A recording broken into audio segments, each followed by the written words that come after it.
ગુજરાતમાં અત્યારે ઘણી બધી ચર્ચાઓ જે છે એ થઈ રહી છે. લોક ડાયરાના કલાકાર દેવાયત ખવડે જે શું કર્યું એ મુખ્ય ચર્ચાનો વિષય છે, અને બીજી જે સમસ્યાઓ છે એ ક્યાંક ને ક્યાંક એક સાઈડ મુકાઈ ગઈ છે.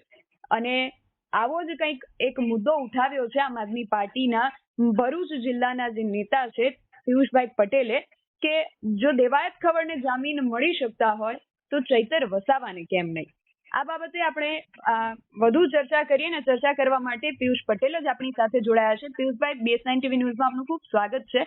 તમે જે મુદ્દો ઉઠાવ્યો છે કે દેવાયત ખવડને જામીન મળી જાય છે છતાં ચૈતર વસાવા જેવા નેતાને કેમ નથી મળતા, શું કહેશો?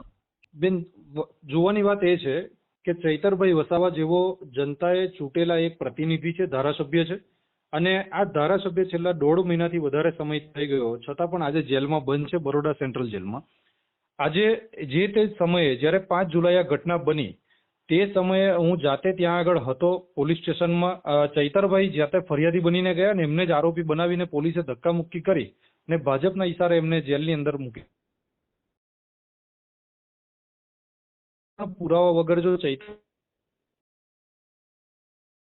સેશન કોર્ટ હોય, ડિસ્ટ્રિક્ટ કોર્ટ હોય કે પછી હાઈકોર્ટ હોય, હજી સુધી એમના જામીન ન થાય એવા સતત પ્રયત્ન ભાજપના નેતાઓ અને પોલીસ કરી રહી છે. ત્યારે આ જે ભાજપના નેતાઓ છે એ પોલીસને પણ ગુમરાહ, હાઈકોર્ટને પણ ગુમરાહ કરી રહ્યો હોય એવી રીતે વારંવાર તારીખો લે છે. અને હમણાં તાજેતરમાં છેલ્લી જે તારીખ હતી 13/8 એની અંદર પણ એફિડેવિટ એ લોકોએ રજૂ કર્યું અને એમને એમનો વકીલ બદલવા માટેની એક રજૂઆત ત્યાં આગળ હાઈકોર્ટમાં કરી. ત્યારે હાઈકોર્ટને પણ મારા કોઈ દુશ્મન નથી કે, પરંતુ દેવાયત ખવડ જો આટલી સંખ્યા સાથે મારામારી કરતા હોય એની ઉપર પણ જો કલમો લાગી હોય અને જો એને રાત્રિના 9 વાગે જો એમને જો જામીન મળી જતા હોય તો ચૈતરભાઈ વસાવાને કેમ નહીં?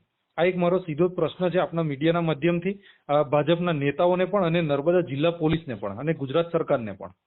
જી, અને પિયુષભાઈ, બીજો એક મુદ્દો અત્યારે આ બાબતને લઈને ધ્યાનમાં આવે છે કે આજે સંસદમાં એક બિલ રજૂ થનાર છે જેમાં એવી જે અરજ છે એ કરવામાં આવી રહી છે કે કોઈ પણ મંત્રી હોય, મુખ્યમંત્રી, વડાપ્રધાન, આ બધા સહિત કોઈ પણ મંત્રી હોય, એ જો કોઈ ગંભીર ગુનામાં જો કસ્ટડીમાં હશે અને એ કસ્ટડી 30 દિવસથી વધુ સમય લાંબી ચાલશે તો એમનું જે મંત્રી પદ છે એ પદ પરથી તેમને હટાવી દેવામાં આવશે. આ બિલ આજે સંસદમાં રજૂ થનાર છે, તો આ બિલને લઈને તમે શું માનો છો? હું પહેલા તો સખત શબ્દોમાં આને વખોડું છું. એનું કારણ એવું છે કે અત્યાર સુધી ભાજપ જયારે 30 વર્ષથી શાસન કરે છે, કયો નેતા એમનો અત્યારે જેલની પાછળ 10 દિવસથી વધારે રહ્યો છે? આપણે એક આ ભાજપ સરકારનું કેન્દ્રમાં બેસી અને સેન્ટ્રલમાં બેસી અને જો આવા કાવતરા કરતું હોય તો આ ભાજપને ઓળખવાની જરૂર છે ગુજરાતની જનતાએ કે વિપક્ષનો અવાજ બિલકુલ પૂરો કરી દેવાની આ એક તૈયારી ચાલી રહી છે એમની. અને જે રીતે આજે 30 દિવસથી વધારેની વાત ચાલે છે તો વિપક્ષના નેતાઓ હોય છે તો એ લોકોને આજે ચૈતરભાઈની ઉપર કોઈ પણ પ્રકારનો ગુનો હજી સાબિત નથી થયો છતાં પણ એમને આજે 1.5 મહિનાથી વધારે સમય થઈ ગયો અને જેલની અંદર મૂક્યા છે.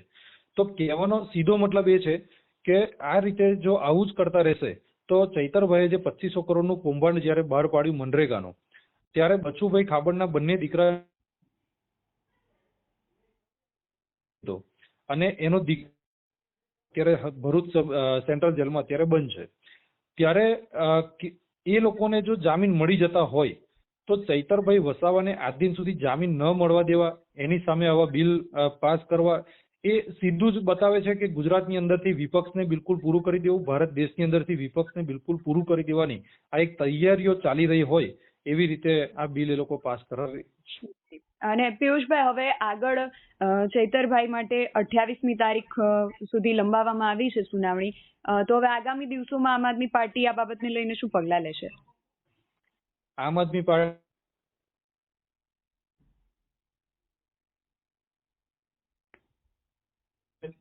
અને આમ આદમી પાર્ટીનું આગામી સ્ટેન્ડ પણ જે રહેશે એ બિલકુલ ગાંધી ચિંધ્યા માર્ગે ચૈતરભાઈની સાથે ન્યાય અપાવવા માટે ખભેથી ખભો મુકાવીને આગળ વધતું રહેશે. અને ભરૂચ જિલ્લામાં પણ અમારું જે સંગઠન છે એ પણ હર હંમેશ ચૈતરભાઈની સાથે ઊભું રહ્યું છે અને અમારે કોઈ પણ કાયદો વ્યવસ્થા હાથમાં નથી લેવી એટલા માટે જ અમે ગાંધી ચિંધ્યા માર્ગે ધીરે ધીરે આગળ વધી રહ્યા છે અને અમને ન્યાયિક પ્રણાલિકા ઉપર પૂરેપૂરો ભરોસો છે કે આગામી દિવસોની અંદર ચોક્કસ તેમને જામીન મળશે.